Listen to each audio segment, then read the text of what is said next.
इयत्ता 10वी प्रकरण 7व महत्त्वमापन 7.1 मधलं चौथं गणित। आपल्याला गोलाचं वक्र पृष्ठफळ काढायचं आहे।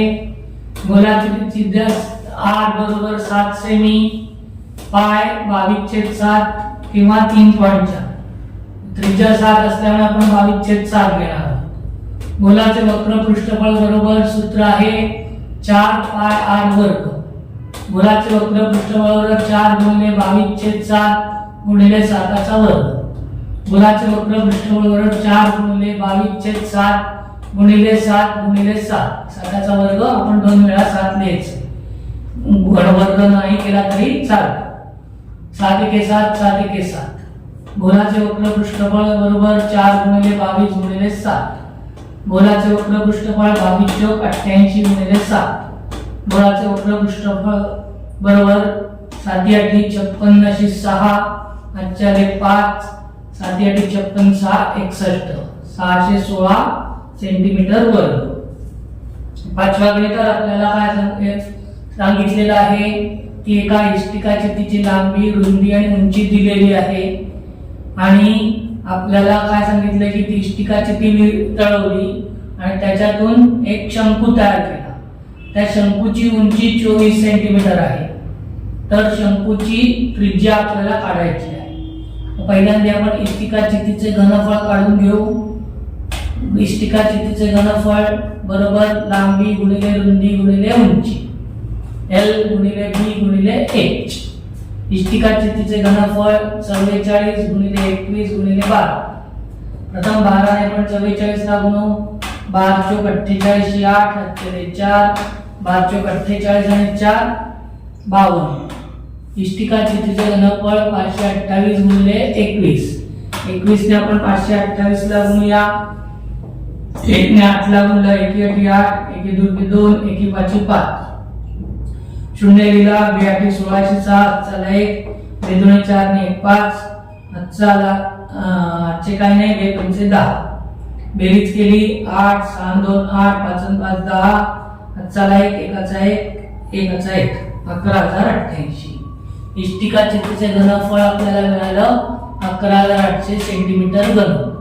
आता हे इष्टिकाचिती वितळवली म्हणजेच त्या इष्टिकाचितीचे घनफळ आणि शंकूचे घनफळ सारखंच आहे। मग इष्टिकाचितीचे घनफळ बरोबर शंकूचे घनफळ। शंकूचे घनफळ बरोबर 11800 सेंटीमीटर घन। शंकूच्या घनफळाचं सूत्र आहे 1/3 पाय r वर्ग h। शंकूचे घनफळ 11800 बरोबर 1/3 गुणिले 22/7 गुणिले r चा वर्ग गुणिले 24। 24 ही काय उंची आहे। 3 ने 24 ला भाग जातो 3 एके 3 3 8 24।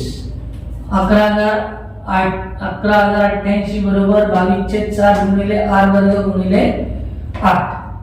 आता जे अंशाला आहेत ते डाव्या बाजूला आल्यावर छेदाला जातील आणि जे छेदाला आहेत ते अंशाला जातील। 11800 गुणिले 60 छेद 22 गुणिले 8। 22 ने 11800 ला भाग जाईल। इथे देऊया 22 चा पंचा धावदर्शे 0 आले, वर्ण घेतले 8 8 ला भाग जात नाही म्हणून दिला 0चा, परत वर्ण घेतले 8 22 × 88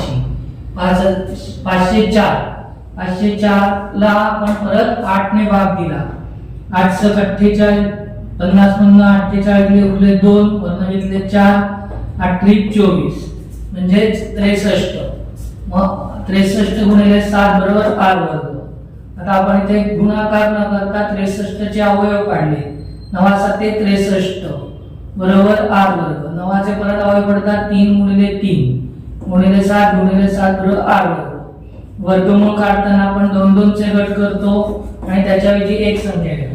r बरोबर 3 गुणिले 7 7 × 21 r बरोबर 21 सेंटीमीटर। शंकूची त्रिज्या 21 सेंटीमीटर।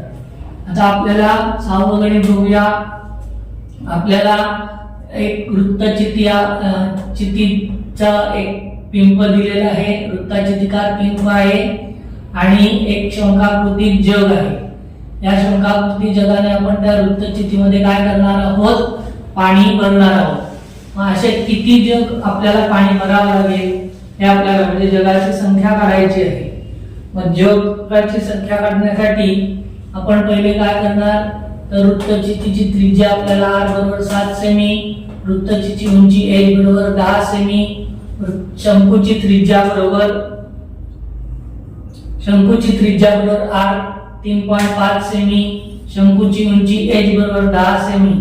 आता आपण काय करूया शंकाकृती जगांची संख्या बरोबर वृत्तचित्तीचे घनफळ छेद शंकूचे घनफळ. वृत्तचित्तीच्या घनफळाचं सूत्र आहे पाय r वर्ग h आणि शंकूच्या घनफळाचं सूत्र आहे 1/3 पाय r वर्ग h. शंकाकृती जगाची संख्या बरोबर पाय गुणिले r ची किंमत आहे 7, 7चा वर्ग गुणिले उंची आहे 10 छेद 1/3 गुणिले पाय गुणिले शंकूची त्रिज्या आहे 3.5 कंसाचा वर्ग गुणिले उंची आहे 10. पाय आणि पायची किंमत सारखी म्हणून ते घालवले 10 आणि 10 ते पण गेले. आता शंकाकृती जगांची संख्या किती आहे 7चा वर्ग 7 गुणिले 7 1/3 गुणिले 3.5 चा वर्ग म्हणजे 3.5 गुणिले 3.5. शंकाकृती जगांची संख्या 7 गुणिले 7 छेद 1/3. आता आपण हे काय करूया दशांश चिन्ह घालूया म्हणजे काय होईल तर छेद 10 होईल कारण का दशांश चिन्हानंतर एकच तळ आहे आणि म्हणून त्याची छेद किती असणार आहे 10. 35/10 गुणिले 35/10. शंकाकृती जगांची संख्या हे जे आहे 7च्या खाली कुठलाही छेद नसल्यामुळे आपण 1 लिहिला 7/1 गुणिले 7/3 1/3 हे उलट करून गुणिले 3/1 10/35/10 आहे उलट करून गुणिले 10/35 इथे पण 10 गुणिले 10/35 7 1 7 7 5 35 7 1 7 7 5 35 5 1 5 5 2 10 5 1 5 5 2 10 2 2 4 4 3 12. शंकाकृती जगांची संख्या 12. वृत्तचित्ती आकाराच्या भांड्यात 12 जग भरून पाणी व्हावे.